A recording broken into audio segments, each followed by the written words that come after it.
Alright, let's catch up on three more movies from this year. I want to start with John Wick 4. And my relationship with John Wick is positive, but I feel like it's not as positive as it maybe could be because the first movie came out, and it seemed like the first movie kind of came out to not much fanfare, and then like the word of mouth kind of started to rise. And I remember when after I had seen it and we talked about it on this channel like the day it came out, and I was like in love with it, and I loved everything that it was doing. But I especially loved the simplicity of it, where it's obviously a former assassin is motivated by the death of his dog and the death of his wife to go on this massive killing spree, and he accomplishes his goal, and then that's it.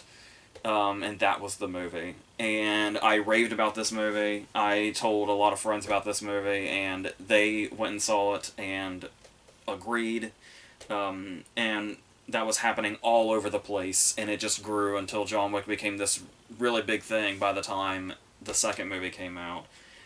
And the thing about the second and third movie is, talking about how much I love the simplicity of the first movie, I'm not somebody that needs world building or anything like that. Like the least interesting thing to me in the first movie was these little hints of a bigger world. They're nice, but I wasn't really concerned with it. So when we're building and building off of that, and the movies are getting bigger and bigger and longer and more elaborate, I still like them, but like I said, that's not really the part that pulls me in, at least for these movies. But aside from that, the idea of going into this one, which is nearly 3 hours long, I was concerned about the runtime, but as it went on, I realized it does feel like, even though we're like right in the midst of the big world this franchise is set up, this one does feel like it's closer back to the place that I liked the first movie for so much, where even though the world is big and elaborate, and like the inner workings of it are elaborate and complex, the story itself is pretty straightforward, and it's just, again, it's kind of multiple cases of getting from point A to point B for this particular thing, and then there's another obstacle. But the whole grand scheme of it, the whole like arching thing here is that it's a pretty simple case of one person in particular wants John Wick dead, and we're kind of getting towards a confrontation with that. And like I said, there's just multiple steps to get to that point. But that I'm okay with, honestly. And like I said, now that I guess it helps a lot now that we've like really established the world in 2 and 3, that here the movie feels a bit more relaxed and doesn't feel the need to explain more things about the world and open up new things to it. It feels pretty established and lived in by the time we've gotten to this point. So now we just kind of get to spend nearly 3 hours in it, and I think that helps a lot. Where it feels like we're not establishing things as much. And when they do establish new things and new, like, hoops he has to jump through and obstacles and stuff like that, it still feels like things are moving forward. And also taking into account the epic nature of it, how it's clear right away that that was basically their intention when you see the match cut from Lawrence of Arabia used in the in like one of the opening scenes, which is the person blowing the match out is Lawrence Fishburne, so technically it's still a Lawrence. There's multiple layers to the Lawrence of Arabia connection. You know, it's on the nose, but I didn't mind. And when it's like the movie's been on for like 3 minutes, and I know there's like almost 3 hours ahead, when something happens that I've typically rolled my eyes at, but I just think, you know what, I'm actually good with that. That's a good feeling to start with. Where it's like, whatever it's gonna do, I'm good with it. Actually, I'll follow this movie and see where it goes. And yeah, within like the first 15 minutes, the one of the things about this being a franchise now is the recurring characters, and when you knock off 2 recurring characters in the first 15 minutes, that also is something that feels like a really big setup and something that like immediately grabs your attention. Especially since it almost seems like with one of these they went out of their way to sort of sew up one of the biggest problems of the third movie, which was there's a whole section of the third movie that doesn't matter in the scheme of that movie. So to kind of knock that part off in like the first 15 minutes of this, it's like, okay, so you're basically cleaning up when the series got a little messy, and then you're going into whatever this fourth movie is setting up. That's okay. That's great. It's a great use of the runtime also, because like I said, we do have a new sort of main antagonist with Bill Skarsgård now, who's perfectly cast. And yeah, it's still, the high table in general is what's been after him this whole time. So, but even so, he does Skarsgård in particular is a much more memorable character as far as setting up these members of the high table. Because I think that's one thing also where it's like they're like Spectre to the Bond movies, and it's like making the individual villains memorable would be a big part of this. But I feel like the second and third movie didn't really do that much. So to kind of have a clear main antagonist again that feels like actually sort of fleshed out and has, particular motivations that he does in very particular ways, and with just the right amount of screen time, that's what makes this work a lot also, I think. And the fact that it does feel like an ensemble. Like, it feels like there's pretty large portions of the movie without John Wick, and as somebody that said I preferred the simplicity of the first movie, that might sound bad.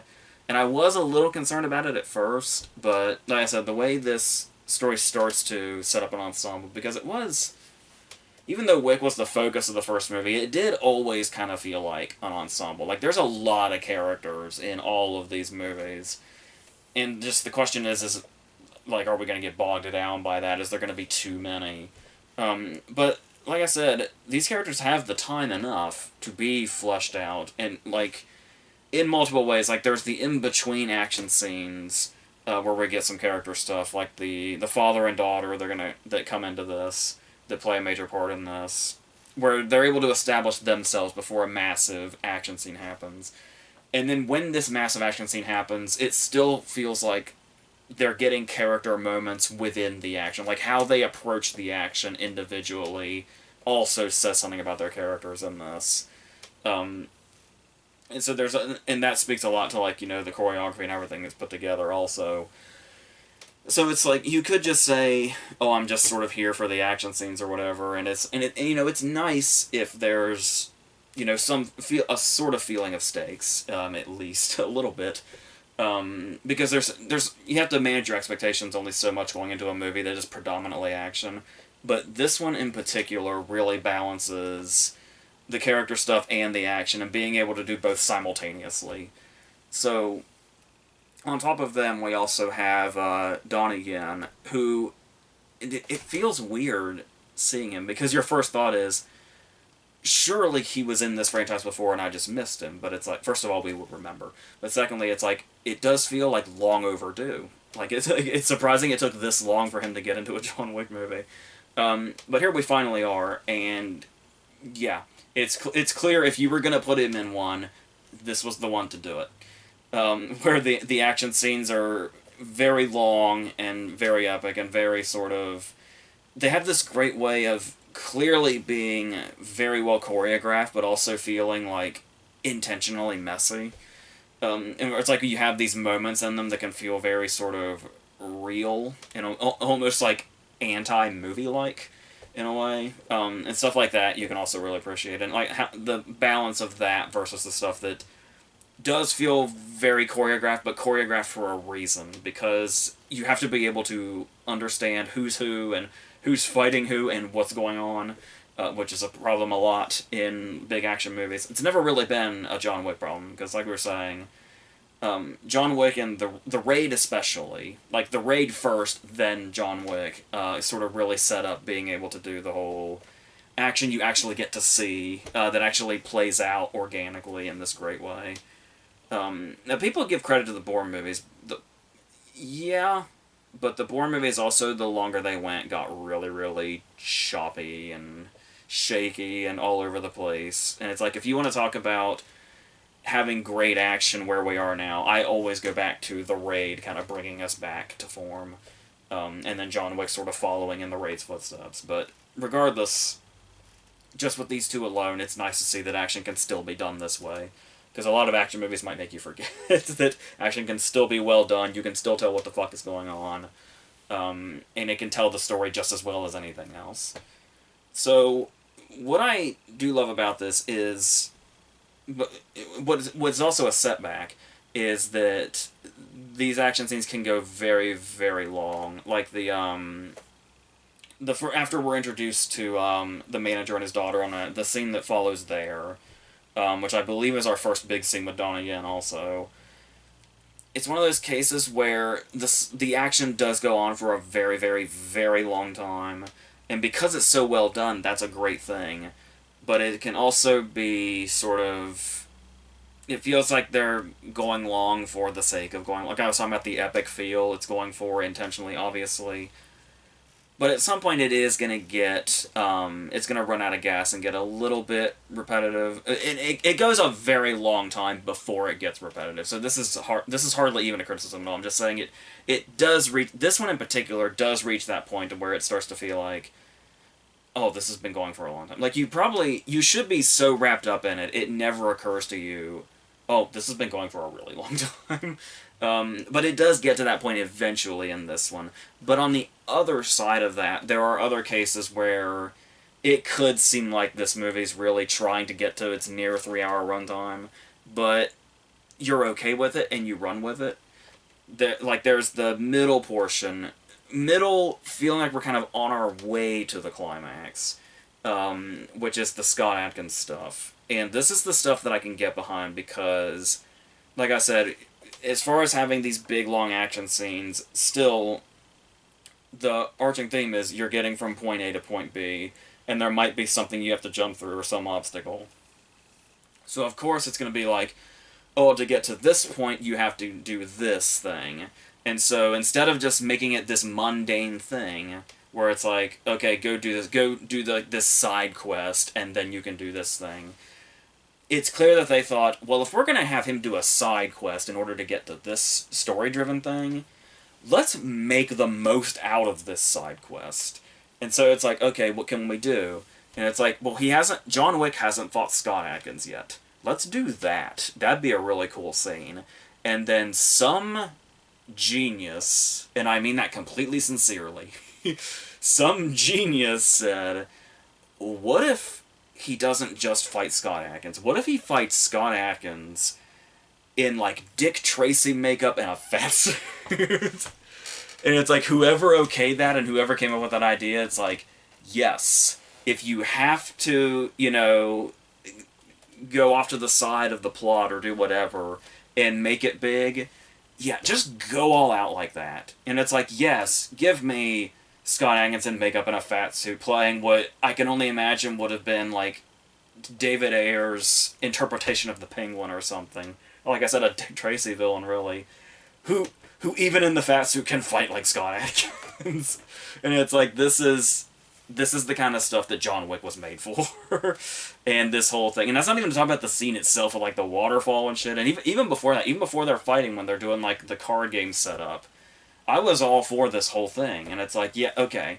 If this is why the movie's, like, 3 hours long, that I'm okay with, honestly. Where it's like, this is the kind of thing where it's like this almost, isolated thing that can just be enjoyed by itself. But the fact that it's just also a big part of this whole thing just kind of adds to it. The fact that it does play the part of, once he does all this, he just gets, like, one more stepping stone to what he was doing. But I love that. That's where the fun is. And that's great. And talking about the focus of the action also, it does seem like we've been amping things up a little bit where it's like, especially when we got to the third movie, it's like, what random things is he going to use as a weapon now? Which also kind of has that Bourne vibe to it. Like when he killed the giant dude with the book. But then here I like the fact that it seems more focused on where where, like, what locations can we have really great scenes, and not just, what the weapons are going to be or whatever. And they also seem to play a lot more with this one on how scenes are shot, which is great also. But talking about stuff like in a car, or fighting in traffic is one of the climaxes of this movie. And that's kind of the great thing also, is like every part of the climax feels like its own individual climax. Like I talked about the climax of Top Gun Maverick, and how I love the climax of Top Gun Maverick because the climax by itself seems to have a 3-act structure. So this is kind of feels the same way, where it's like this whole fight in the middle of traffic where everybody's getting hit by cars and still fighting. Feels like it could be the climax, the main climax of any other movie. Then there's the fighting on the stairs. The fighting on the stairs by itself could have been the whole climax of another movie. Inside the building, when they're all coming together and we get that overhead shot, that could have been by itself the climax of a whole movie. And these are just like the levels. These are like I said, it's like acts in a story structure, where it's like, this is where he starts, this is the middle of the battle, this is the last bit that he needs to get to the final climax. Because the final climax is just a duel. Like a Barry Lyndon style duel. And that's...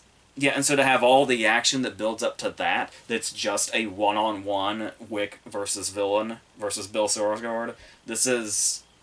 Yeah, this is the kind of stuff I was talking about, where it's like, it's the simplicity of it that appeals to me, but the fact that you're able to use, all the fight scenes and all the choreography and all that, all the locations, all of this stuff to get us to this moment where it's hero versus villain.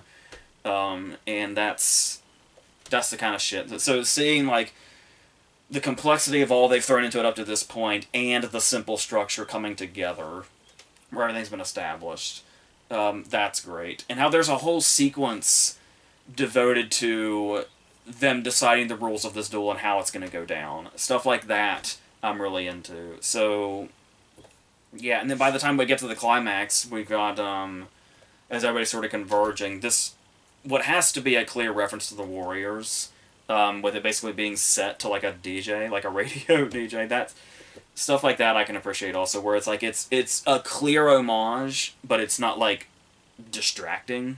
But it's like, if you didn't know that it seems to be a clear reference to the Warriors, it would seem like just any other aspect of this world. Like, it wouldn't surprise... It doesn't seem out of place to somebody that hasn't seen the Warriors, probably. Which is great. So, that's... I guess if there's something holding this back besides, like, every now and then there being a moment where it feels like an action scene might be a bit too dragged out, I'm not sure what happened to Reeves' performance. I know that's sacrilege, especially talking about a John Wick movie. Where he's got the presence and he's got the physicality for sure. Like, that's obviously perfect, and he works on that for, like, months and years and all that. But his line deliveries in this one are weirdly stiff and rough and weird. It's like he's not of this world when he talks, which is... Because it's doesn't feel like the way John talks for the other 3 movies. It seems like it's only this one. I think that's why it's really weird to me that his line readings are so stiff and weird. But I genuinely don't know what that is, so there's that. But yeah, like I said, the physicality though, and John doesn't really talk much in this one anyway.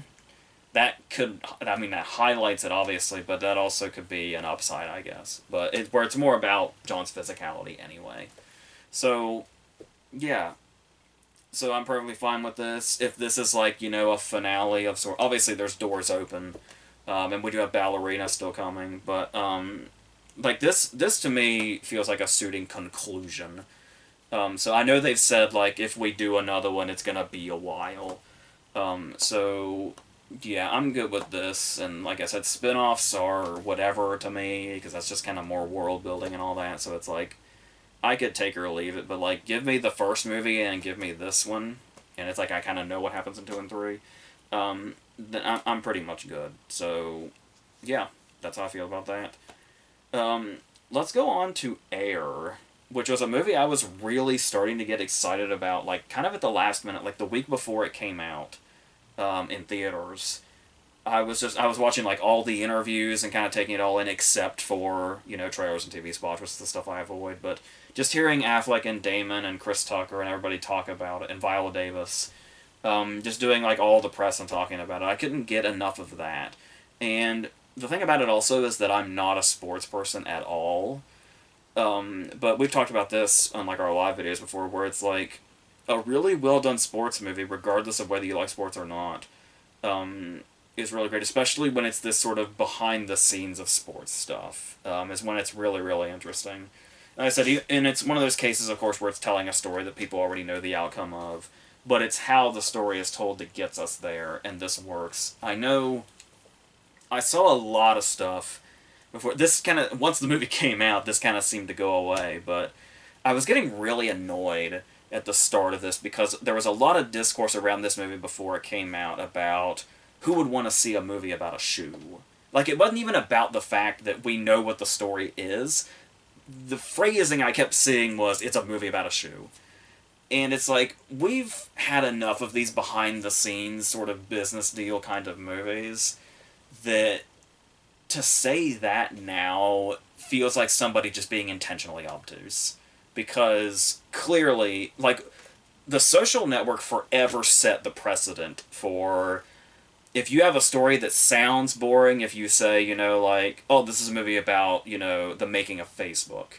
And everybody turned their nose up at that in early 2010 before it came out. And now that we've seen it, now that we have stuff like Moneyball, and we're getting new stuff like this and Blackberry around the same time, all this stuff to where it's like if you just say what it's about in like one sentence, if with this precedent that's been set by movies like The Social Network and Moneyball and now this, there's clearly I'd want to see a movie about the making of nearly every big business deal ever, because if it's something like this, if it has an interesting enough story, and it can also be cinematic in that sense also. So yeah, just the next time one of these comes along, just fucking look at just look at what we have and realize this stuff works. This kind of story can work cinematically, even if it's one that you know and you know the outcome of. And it's Ben Affleck's first directed movie since Live by Night, which is a movie that I've always found incredibly underrated, and I hate that, like, the reception of it, or really lack of any attention for it at all, seemed to discourage him enough that he didn't direct anything until Air. Because he's a phenomenal director. Gone Baby Gone and The Town, like, solidified that pretty quickly, and then Argo went and won Best Picture. So, yeah, so I was really happy to see him come back and actually, because this is one of those cases also where it doesn't feel like you would think about, a director establishing himself. You think like a director with a signature style or something like that, or something really flashy. And the thing that's great about Affleck is that he is able to do great things, like, visually in, like, his storytelling. He's got Robert Richardson helping him here also, so that's has a lot to do with it also. But yeah, but it doesn't. It's not like this, drawing attention to everything sort of thing. Like, the way he can visually tell a story, it does feel much more subtle than it would get credit for. Like, there's moments here where, like, and it's not just, in the way it looks, it could be, like, in the editing also. That's something you'll notice in a lot of his movies, is how, like, top tier the editing is in all his movies. But here in particular, you get stuff like the idea of Matt Damon's character not running, and when he's asked if he runs, the question is answered by a cut. And it's, like, stuff like that I can get behind. There's one where, he's showing Jason Bateman the tape of Michael Jordan, and he's talking about, like, this is the guy we should get. And he's talking about this shot that he takes, and he says, this isn't just the shot of Michael Jordan's life, this is the shot of Dean Smith's life. And when he says that, Dean Smith appears on the TV behind him. And there's, like, no attention drawn to that whatsoever. It's just in the background. And it's, like, stuff like that is where I think this really helps. Also, worth mentioning that this movie tells its story so well and establishes these things so well. I have no idea who the fuck Dean Smith is. But I know in the context of this scene who he is and what his importance is, and the way that visual cue told me who he was. So, that's fantastic. So, it's set in 1984, so it is going to be really heavy on the 80s stuff. And that is something that people can tend to like really drive home, but there is something where you can just tell right away how this is basically it's the intent is to put us like right in this moment in time, where it's like like the opening credits show us that the time period is very very specific on what's going on here, and the way that establishes that also, and just kind of puts you there in this way, to where it's like maybe it's not necessarily crucial to the story, but I don't know. There's something where it's like when a movie can take you and put you in a particular year that you weren't even born yet in, and make you feel like you knew exactly like what that was like what it felt like. That's something I can really appreciate also. And yes, Affleck has stated over and over and over again, this is not intended to be a documentary, even though I'm sure there's already, I think I've already seen thumbnails for like a billion YouTube videos of, this is what's fact and this is what's bullshit. And it's like, yes, they made a movie. They made a fictional movie. They're, as far as everything coming together, there are going to be fictional moments in here for dramatic purposes. There's going to be something slightly tweaked because it's a movie. So it's like I know people like really went after the ending of Argo during the chase down the runway and stuff like that, and it's like, yeah, though the intent is also to make something cinematic, and like I've always said, everybody should know going into a movie, if it's not a documentary, not everything you see is going to be true. Obviously, that's, I don't know how we still have to say that every single time, but people are going to be people, which is the worst. So, and talking about movies like this, and, you know, like I was talking about the Social Network and Moneyball and stuff like that, as far as like this world, like this particular sports world, a lot of movies were coming to mind, even though this does feel like its own movie and it has its own feel, but all of the reminders of other movies were good things to me. Like, there was like not just the presence of Matt Damon, but like Ford versus Ferrari was coming to mind, quite a bit. Jerry Maguire was coming to mind. Moneyball, obviously. The stuff where he's like really hyping up Jordan to Jason Bateman and showing him tapes and stuff like that was reminded me of King Richard. Like the passion that Damon's character had was kind of reminded me of Will Smith's portrayal of Richard Williams. And like I said, it didn't just feel like, oh, I'd rather be watching those movies. It feels like, oh, this is a good addition to those movies. I'd love to just marathon, you know, Ford versus Ferrari and Jerry Maguire and Moneyball and King Richard and now this. That would be fantastic. It'd be a long-ass fucking day. It'd have to be multiple days probably, but still. That's, yeah, it fits right in with those, and I feel like that's a really good place to be. And like I said, the way we really establish the characters also, we were talking about the way Damon has been established throughout, whether it be visual cues or whatever.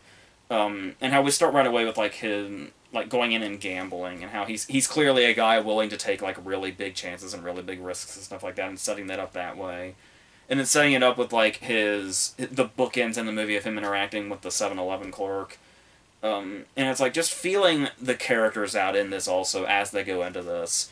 Somebody who especially puts a great sort of, there's a personal feeling surrounding their character, is Jason Bateman's character, who has a lot of great scenes, where there's this really great scene where he sets up like what his job means to him, and like his relationship with his child, and how his relationship with his child basically depends on his job, and at the start of it, he's sort of the guy that always has to say no, or has to say, oh, this is impossible, you're insane, this will never work.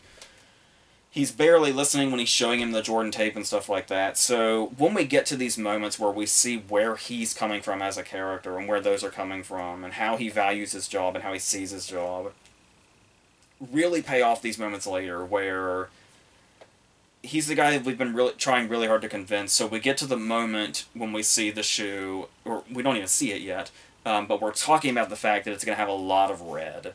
But that's against the NBA rules, and they're going to get fined and all that. And the fact that it's Bateman that says it needs to be more red and we'll pay the fines is such a satisfying moment for him, where it's like just watching Jason Bateman make like one business decision, because it's been so set up at this point, is like, yes. Like, you want to cheer in that moment just with him saying, no, just make it more red, we'll just deal with it. It's like, especially coming from that character, it feels like this massive victory.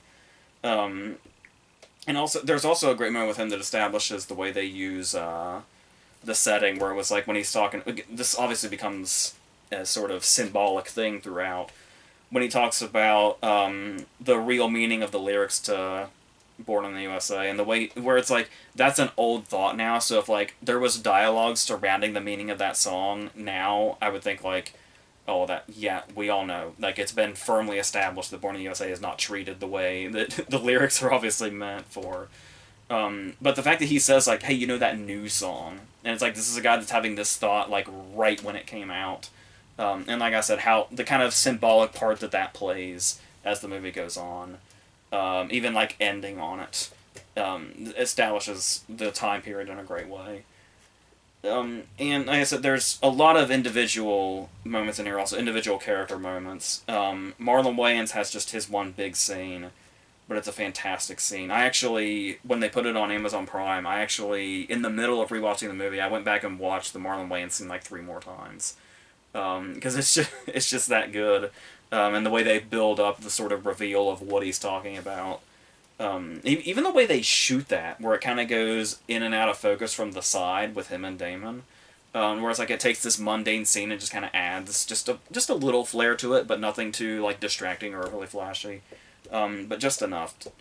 But there's also Chris Messina, who is Jordan's agent, who has a lot of he takes that sort of angry manager sort of thing that we feel like we've seen a lot before.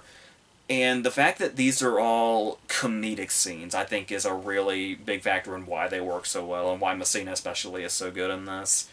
And the back and forth that he has with Damon. I remember in one of the interviews they were saying that he and Damon are like actually really on the phone with each other. Messina's just like down the hall, even though they're supposed to be in totally separate places. And the feeling of that, where like they can sense that they're having a real conversation with each other as this back and forth is happening. Just makes it even greater also. And I loved watching that scene in the theater also, because, well, the theater wasn't packed or anything, but there was a fair amount of people, and this scene was, like, played very, very well. And there's a lot, like, this movie has a lot of those comedic touches in it that I think really, it kind of takes it a step above also, what you might think this movie might be when you're going into it. But the movie's so lively and has so much personality to it also. Chris Tucker obviously brings a lot of it also. There's a lot of, like, Sorkin-esque walking and talking, especially towards the beginning. And it's like, there's like I said, there's so much personality and energy in it that just everything is elevating the story that's already fascinating anyway, but using these sort of cinematic techniques and stuff like that and the actors' performances, they're all just taking it even just a further step up to what it already could be. And obviously that's, even in the writing process, that's what it was, where this was just, a script written by one person, and then when Affleck and Damon came in, and it was that whole thing of, Viola Davis's character would have had like 2 lines, and Chris Tucker and Marlon Wayans weren't even in it.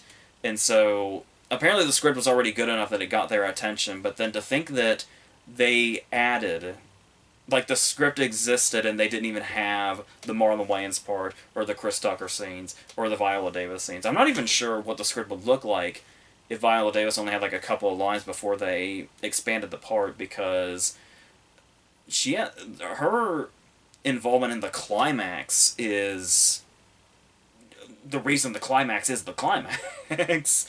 And it's great, and it's like, this is the kind of movie where the climax of the movie is a phone call.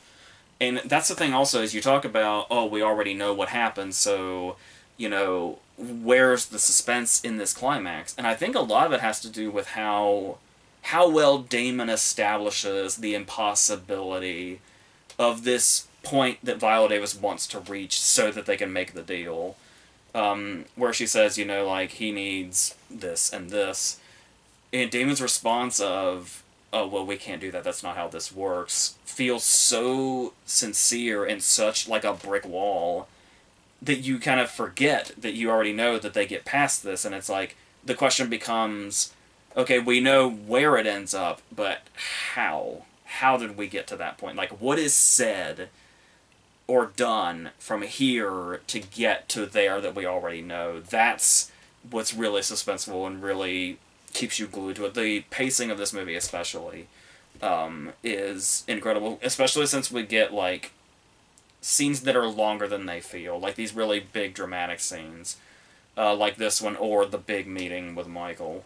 Because something that this another big ode to Affleck's direction is it might sound like it'd be really distracting to not have Michael Jordan in this movie, not have somebody like really on screen playing him. We only see like the behind him, and like he usually when we're about to see him, he like kind of turns his head, so he's not really in the movie.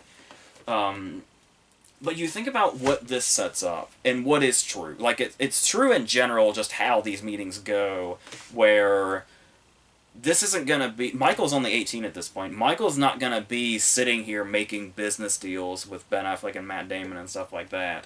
He's going to be sitting there while his parents are having these conversations. So he's barely even in the room anyway, because like I said, that's just how these meetings would go regardless, if it was anybody at that age especially. And so... And then you add in the fact that they keep establishing that Michael's basically going to these meetings because he has to. Like, the last thing he wants to do is be at these meetings. So the fact that he would just sit there silently while this happens makes perfect sense, to the point that casting him and going through that whole thing would have not really been for much of a purpose. Because that's, like I said, the setup for all these meetings is what Viola Davis can accomplish for him. He just is here because he has to be here. So making him a character we don't even need to see, it hardly even feels like they're going around anything. It just feels natural to the setting. And then when you have this moment, the big moment in the movie, the best scene in the movie, in a movie with a shitload of great scenes, where Damon sits down with him and tells him, I'm going to tell you your future, and they do this brilliant montage of Michael's future from this point forward, stuff that we know really ended up happening, and how he completely lays it out for him. And it's like he doesn't even just lay it out for him, he lays it out for anybody that would be in this position in the future or has been in the past. And that's where even, occupations outside of sports, you could take this, what he's saying. And that's the way it is, and that's like the cruel reality of, being beloved. And it so perfectly tells it visually and through this monologue that Damon has, and that's fantastic. I love that I live in a world that has this scene. Like, it has a movie that has this scene in it. It's great, and more stuff about the comedic factor to it also is, before this, it's clear the stakes have been set for how important this meeting is. And then you also have this comedic stuff going on where it's like the discussion of whether Phil should be fashionably late or not, and what he's going to say when he gets there, and just building himself up. You could almost say, I'm not entirely sure, Affleck talked a little bit about how Phil Knight felt about this movie, and it seems to mostly be positive. I know one thing was apparently him saying the name Air Jordan will grow on me and being unsure apparently wasn't the case, and he was like immediately on board with it. But I could see the argument they almost, not quite, but they almost make Phil look a little incompetent. But I don't know, but that's, once again, I'm not really even familiar with, the inner workings or these people, these real life people, so I don't even know, maybe Phil Knight is a tiny bit incompetent, I don't know, but, or if that was the intent, or if it wasn't, I don't know, but, other than that, though, that's another one, though, also, where it's like, Phil has a moment where he says, like, oh, is that what we need to do? Well, then fuck it, go do it. And it's like, stuff like that, stuff that seems so simple and so nonchalant, are such big moments in this, and such satisfying moments in this, and that's the stuff that I really love, and how you see when those moments come how perfectly they've been built up to, through the characters and character decisions, and people sort of turning around, but there's also, sometimes it doesn't even feel like turnarounds. Like, in Phil's case, it doesn't even really feel like he's having some sort of arc, it's just like, this is the guy he's always been, he's just never really, this is the first time we kind of see him put in a position to where on screen, that he can make a decision like this and kind of show how he got to this place. And that's, yeah, so just all around such... That's the word that keeps coming to mind when I think about this movie is satisfying. Like, everything from how they handle the characters to how they handle the suspense about stuff that we already know the outcome of. All of it just feels so well put together. It's a movie I can see myself watching a lot. So, and I probably, since it's easily accessible thanks to streaming, probably will happen. I'm gonna own it physically also, because that's just what I do. But especially for movies that I love. So yeah. As far as it being an awards contender, I know that's kind of been getting thrown around. I guess we'll see. I hope so, but I'm not sure what the year looks like, so we'll see what happens. But I would like to see that happen. So let's finish on 80 for Brady. Obviously another sort of sports-themed movie, but in a completely different way. This is another movie where it's like, as it was coming out, I was hearing a lot of love from the target demographic, and I was hearing a lot of hate from other demographics that aren't the sort of, senior citizen crowd or whatever. I was probably going to see Air or Creed 3, and as I was going up the hallway, this army of older people was coming down the hallway. They had just come out of 80 for Brady, and they seemed so happy. It seemed like this movie, made their day. So I see a lot of that, but I also see a lot of people saying, oh, this movie sucks, and it's, But it's people that aren't really in the demographic I think this movie is meant for anyway, so... Yeah, so I wasn't really sure what I was going to think, because like I said, I'm not a sports person at all. I'm also not usually in the... sort of senior citizen, oh, we're going out and having fun and doing dance sequences kind of thing. Not really. But I feel like if you had to put that type of movie and look at what we've gotten out of it before, the good and the bad, this is a better example of it. Not like a great example of it, but a better example. Because there's a lot of really bad movies surrounding this kind of thing where old people are, living it up and shit like that.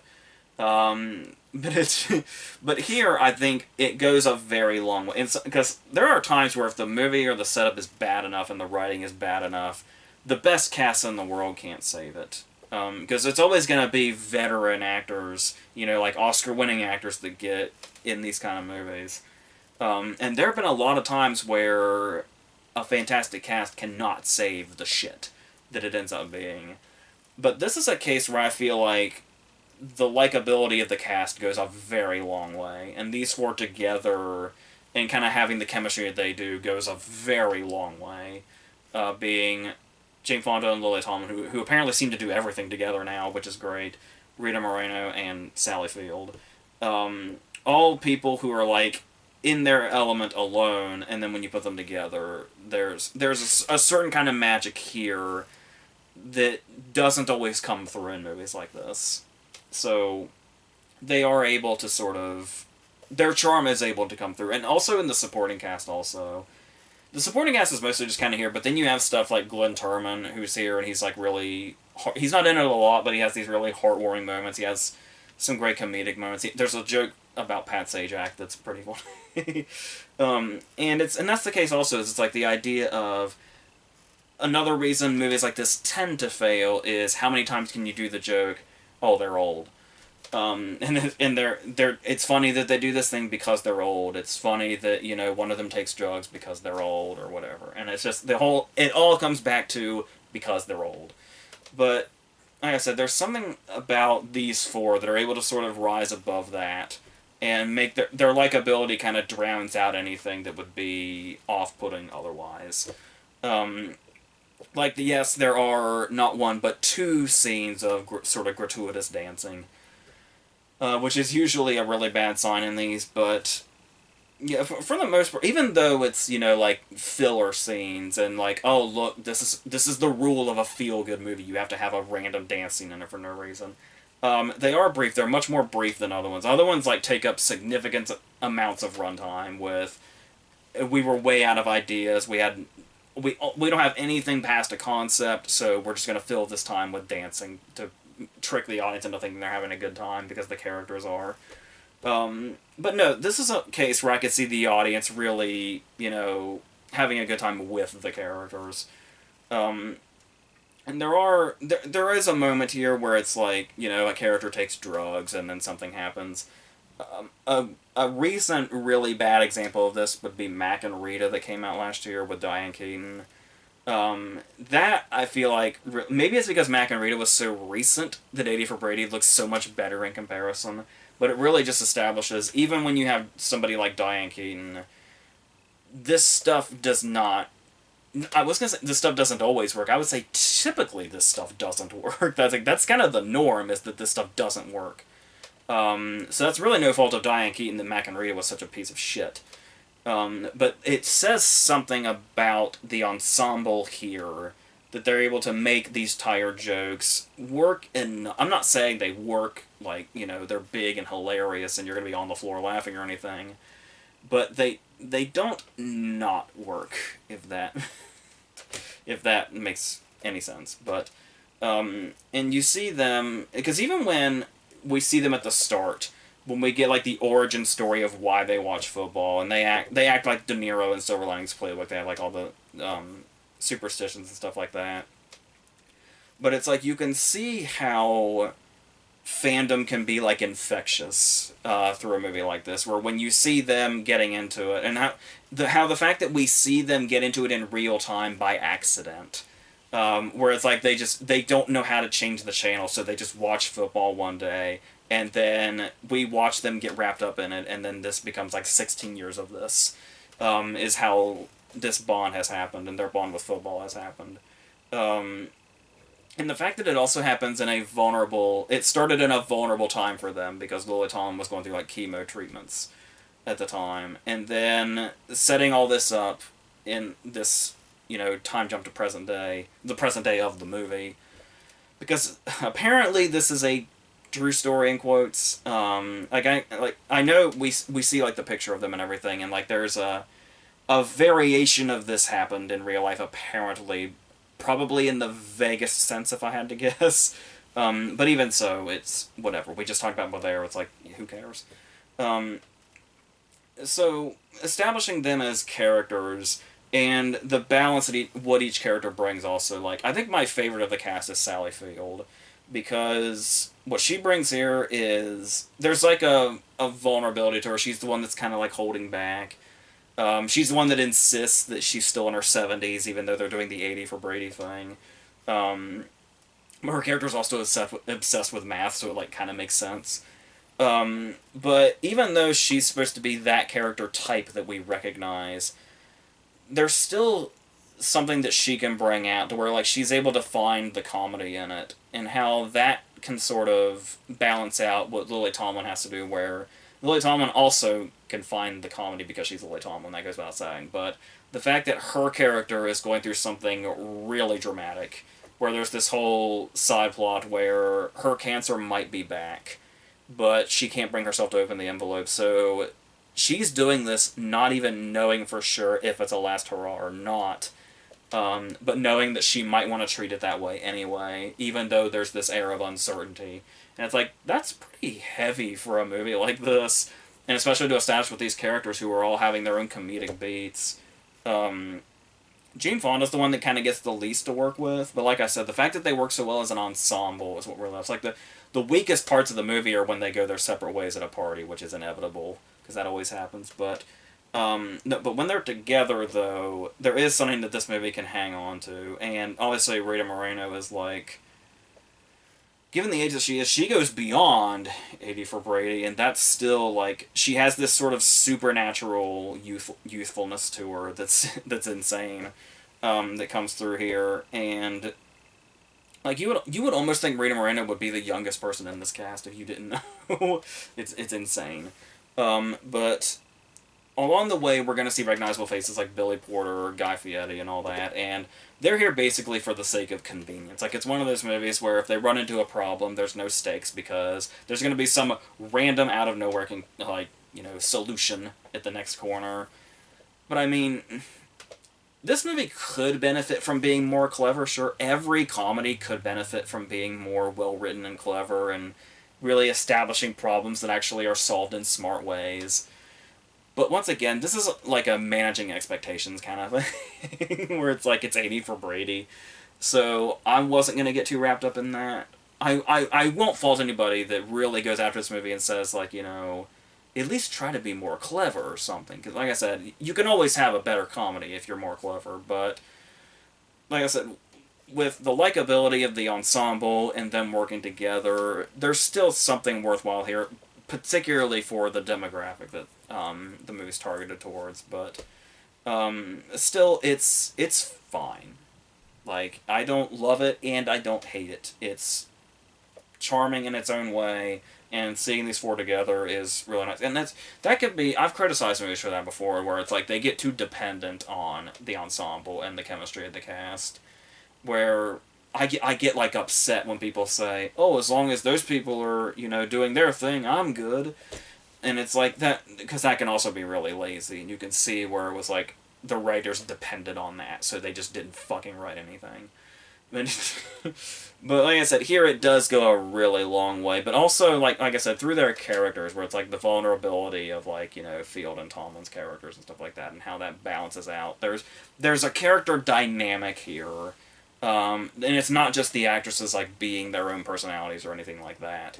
Like they feel like characters, and they're established characters, and this friendship is lived in and stuff like that. So that's something else that really makes it go a long way, even when it's being ridiculous. But it's, like I said, it's a movie called 80 for Brady. If you didn't expect some ridiculousness, then that's I don't know how it snuck up on you, but okay. And I just wrote down, I just find it kind of funny that this movie's actually comparable in one way to Uncut Gems, which is the idea of like using what was a real life game that happened in the past as its climax. It's just that parallel was just funny to me. That you could say this and Uncut Gems have similar climaxes, in a way, in a certain way, but not completely. Obviously, that would have been a really wild movie. But we'll leave this here. It's fine. It's whatever. So the next thing we're gonna talk about is, I don't know. I want to do Blackberry and Fool's Paradise together, since I've already seen Blackberry, so I need to see Fool's Paradise. I want to do like the Always Sunny double feature. We were also going to do Cocaine Bear, Knock at the Cabin, and Missing all at once, so that'll be one that's coming up also. And other stuff, and Guardians and stuff like that. We'll eventually talk about all this stuff. Dungeons and Dragons will probably come up at some point. All of that. So until whatever the next thing is, I think that's it.